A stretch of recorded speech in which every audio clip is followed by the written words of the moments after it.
Hello students, welcome to constant exam GK. इस वीडियो में 16 से 23 अप्रैल 2024 के वीकली इंपॉर्टेंट करंट अफेयर्स के ऊपर चर्चा करेंगे और क्वेश्चंस को डिटेल्स में समझेंगे जो कि आपके हर कॉम्पिटेटिव एग्जाम्स को लेकर इंपॉर्टेंट होने वाले हैं। तो एक भी क्वेश्चन भी ना मिस की वीडियो पूरा देखिएगा और हर एक क्वेश्चन का आंसर वीडियो को पॉज करके खुद करने की कोशिश करिए, जिससे आप खुद को भी एनालाइज कर सकें। तो चलिए बिना टाइम वेस्ट किए वीडियो करते हैं स्टार्ट। पहला क्वेश्चन है, वह नेपाली क्रिकेटर कौन है जिसने कतर के खिलाफ ACC पुरुष T20 प्रीमियर कप मुकाबले के दौरान एक ही ओवर में 6 छक्के लगाए?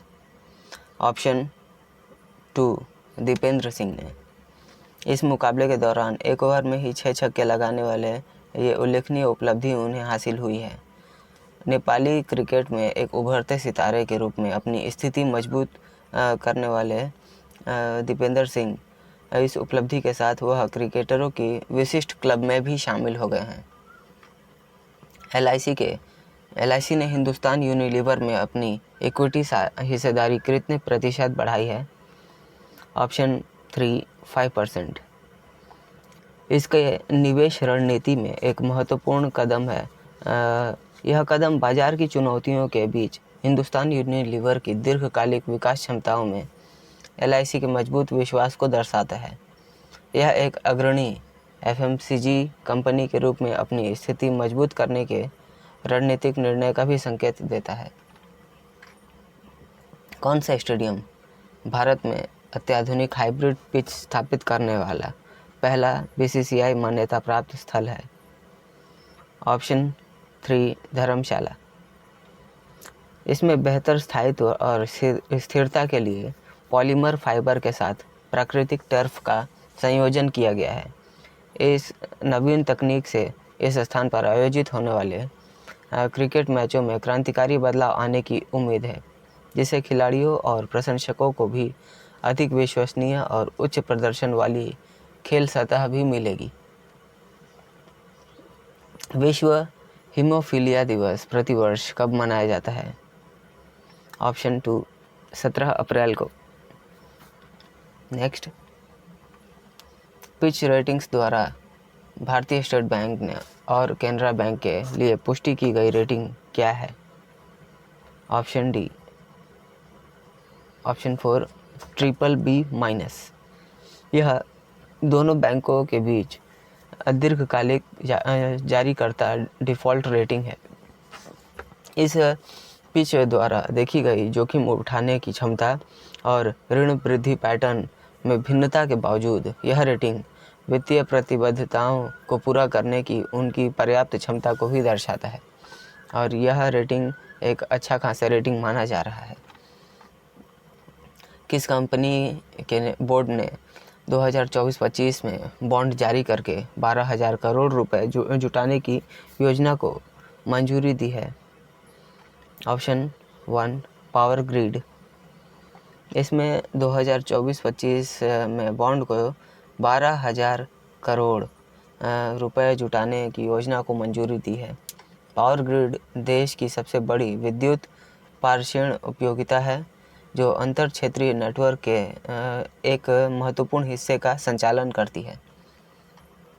हाल ही में किस संगठन ने कुलमावू इडुक्की केरल में ध्वनि लक्षण पर वर्णन मूल्यांकन स्पेस सुविधा के लिए सबमर्सिबल प्लेटफॉर्म का उद्घाटन किया है? ऑप्शन 2 DRDO ने। यह अत्याधुनिक सुविधा उन्नत सोनार सिस्टम परीक्षण और मूल्यांकन के माध्यम से भारत की नौसेना क्षमता को बढ़ाने के लिए डिज़ाइन किया गया है। अडानी परिवार ने किस कंपनी में 8,339 करोड़ रुपए निवेश किया है जिससे उनकी हिस्सेदारी बढ़कर 17.3% हो गई है? ऑप्शन 3 अंबुजा सीमेंट में। यह निवेश अंबुजा की वृद्धि और बाजार स्थिति को मजबूत करने के एक बड़ी रणनीति का भी हिस्सा है, जो कि सीमेंट उद्योग पर अडानी समूह के रणनीतिक फोकस को भी दर्शाता है। नेक्स्ट क्वेश्चन, पिछले वर्ष की तुलना में FY24 में भारत के इलेक्ट्रॉनिक्स निर्यात में कितने प्रतिशत की वृद्धि हुई है? ऑप्शन 4 23.6% की वृद्धि हुई है। यह वृद्धि वैश्विक बाजार में भारत के इलेक्ट्रॉनिक्स उद्योग की सकारात्मक प्रक्षेपवक्र और प्रतिस्पर्धात्मकता को भी दर्शाती है। कौन सी कंपनी विश्व स्तर पर तीसरी सबसे बड़ी चांदी उत्पादक बन गई है? Option 1 Hindustan zinc. नेक्स्ट, किस शहर के हवाई अड्डे को स्काई ट्रैक से भारत और दक्षिण एशिया में सर्वश्रेष्ठ हवाई अड्डा स्टाफ 2024 का पुरस्कार मिला है? ऑप्शन 2 हैदराबाद को। हैदराबाद अंतर्राष्ट्रीय हवाई अड्डे को भारत और दक्षिण एशिया में सर्वश्रेष्ठ हवाई अड्डा स्टाफ का पुरस्कार दिया गया है। यह मान्यता हवाई अड्डे के कर्मचारियों द्वारा प्रदान की गई उत्कृष्ट सेवाओं को दर्शाता है, जो विभिन्न ग्राहक सामना वाली करने वाली भूमिकाओं में उनकी दृष्टिकोण, मित्रता और दक्षता को उजागर करता है।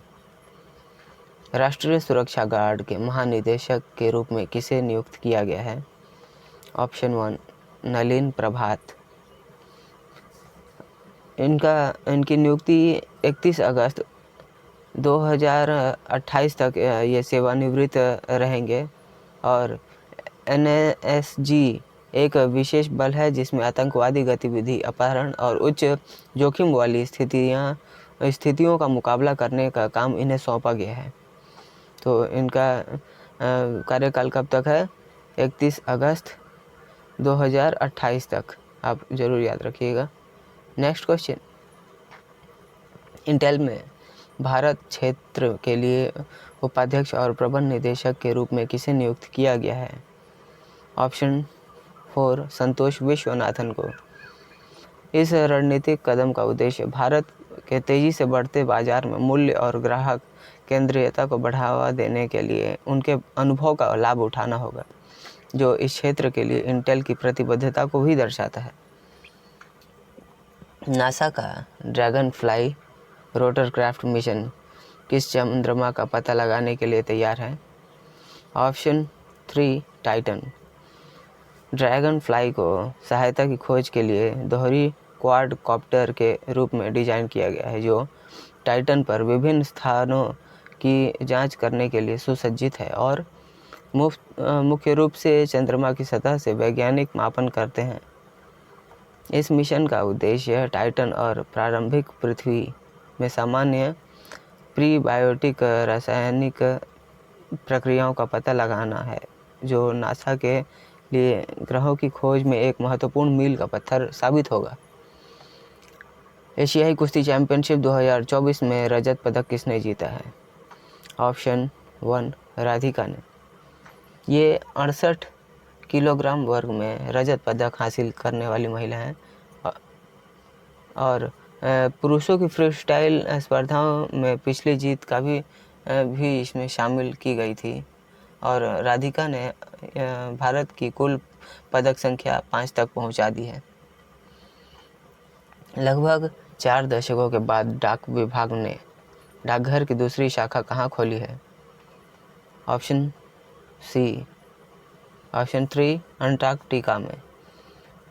यह विस्तार अंटार्कटिका में भारत की निरंतर उपस्थिति और परिचालन गतिविधियों को उजागर करता है, जो महाद्वीप पर वैज्ञानिक अन्वेषण और पर्यावरण प्रबंधन प्रयासों का समर्थन करता है। कौन सा देश 130 किलोमीटर रेंज वाली हवा से हवा मार करने वाली एस्ट्रा मार्क 2 मिसाइल का परीक्षण करने की योजना बना रहा है? ऑप्शन 1 भारत। नेक्स्ट, समुद्री तैयारियों का परीक्षण करने के लिए पूर्वी तट पर भारतीय नौसेना द्वारा आयोजित मेगा अभ्यास का नाम क्या था? ऑप्शन 3 पूर्वी लहर इसका नाम है और इस अभ्यास में कई चरण शामिल थे, जिसमें युद्ध परीक्षण, लाइव फायर अभ्यास शामिल था, जो नौसेना की परिचालन तत्परता और अन्य सेवाओं के साथ अंतर संचालनीयता को भी प्रदर्शित करता था। नेक्स्ट, अंतरिक्ष विज्ञान में उनके योगदान के लिए प्रतिष्ठित आर्यभट्ट पुरस्कार से किसे सम्मानित किया गया? Option 2 Pavuluri Subba Rao. Option 2 is the right answer.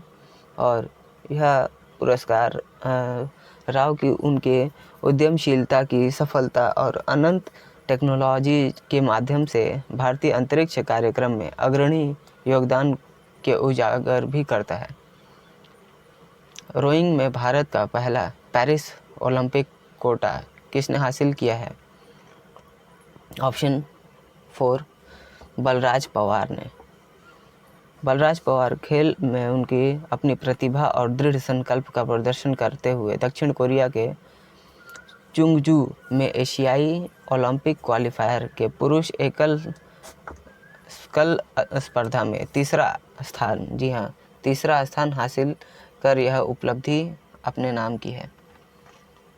राष्ट्रीय रक्षा विश्वविद्यालय ने एरोस्पेस रक्षा और सुरक्षा में नवाचार को बढ़ावा देने के लिए किस कंपनी के साथ एक समझौता ज्ञापन पर हस्ताक्षर किया है? Option 2 birds. इस सहयोग में भारतीय स्टार्टअप के लिए उद्यम पूंजी कोष और निर्यात प्रोत्साहन सहायता जैसी पहल का भी शामिल है, जो इन क्षेत्रों में तकनीकी प्रगति को बढ़ावा देने के लिए RRU और स्टारबर्ड्स एरोस्पेस के बीच रणनीतिक संरेखण पर भी जोर दे रहा है। जीवाश्म वैज्ञानिकों ने लगभग 47 मिलियन वर्ष पहले विचरण करने वाले विशाल सांप के जीवाश्म अवशेषों की खोज कहाँ की थी? ऑप्शन 3 गुजरात में। यह खोज उष्णकटिबंधीय परिस्थितियों में सांपों के अनुकूलन और उनके बड़े शरीर के आकार के विकास पर प्रकाश डालता है, जो प्राचीन पारिस्थितिकी तंत्र और जीव विज्ञान की हमारी समझ में योगदान देता है। नेक्स्ट, 2024 में world press photo of the year पुरस्कार किसने जीता है? ऑप्शन 1 मोहम्मद सलेम ने। उन्हें यह पुरस्कार गाजा में इजरायली बमबारी के बाद उनकी मार्मिक तस्वीर के लिए मिला है, जिसमें सशस्त्र बलों द्वारा किए गए दुखद नुकसान और पीड़ा को भी दर्शाया गया है। तो स्टूडेंट्स, ये थे आज के हमारे वीकली करंट अफेयर्स, जो कि आपके एग्ज़ाम पॉइंट ऑफ व्यू से काफ़ी इंपॉर्टेंट हैं। आपने कितने क्वेश्चन सही किए आप हमें कमेंट करके बता सकते हैं, और इसे अधिक से अधिक ज़रूर शेयर करिएगा अगर आपको वीडियो पसंद आई हो, ताकि उन सभी विद्यार्थियों जो कॉम्पिटिटिव एग्ज़ाम्स की तैयारी करते हैं, उन सभी को इन सारे सेलेक्टिव क्वेश्चंस का हेल्प मिले। तो मिलते हैं नेक्स्ट वीडियो में, तब तक के लिए कीप वॉचिंग, कीप प्रिपेयरिंग।